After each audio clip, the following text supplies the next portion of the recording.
वक्त जो अफ़गानिस्तान के अंदर जो सिचुएशन है, जो इंडिया के अंदर जो सिचुएशन है, जिस तरीके से पाकिस्तान कोशिश कर रहा है अफ़गानिस्तान को रिकग्नाइज़ करवाने की, वो उन कोशिशों में कोई कामयाबी होगी? कोई अफ़गानिस्तान के प्लानट आपको कुछ, क्योंकि वहाँ पर धमाके भी हो रहे हैं, अमन अमान की सूरत हाल है, तो वैसे आपने कहा था, पहले फरमाया था आपने कि सूरत हाल ख़राब होगी, अभी आप क्या कहते हैं? सर, बैन-अ-अक़वामी तनाज़ुर में अगर देखें, मैं बैन-अक़वामी तनाज़ुर में रख कर अफ़गानिस्तान के बारे में आपको बता रहा हूँ कि ये सूरत मज़ीद बिगड़ने का ख़तरा है।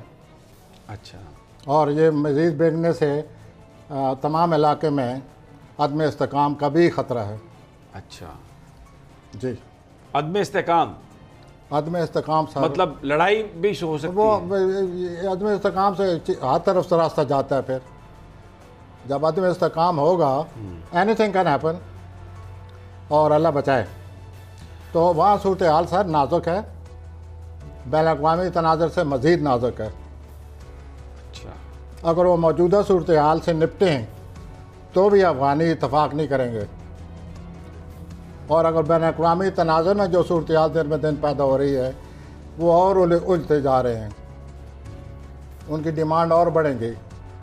तो ये सूरत हाल सर हमारे लिए एक चैलेंज है पड़ोसी की हैसियत से, और हमें हर वक्त तैयार रहना चाहिए। ये सूरत हाल ड्रिफ्ट होकर it can drift to another country, then it will be all the more volatile. अच्छा। So this is how things are shaping up.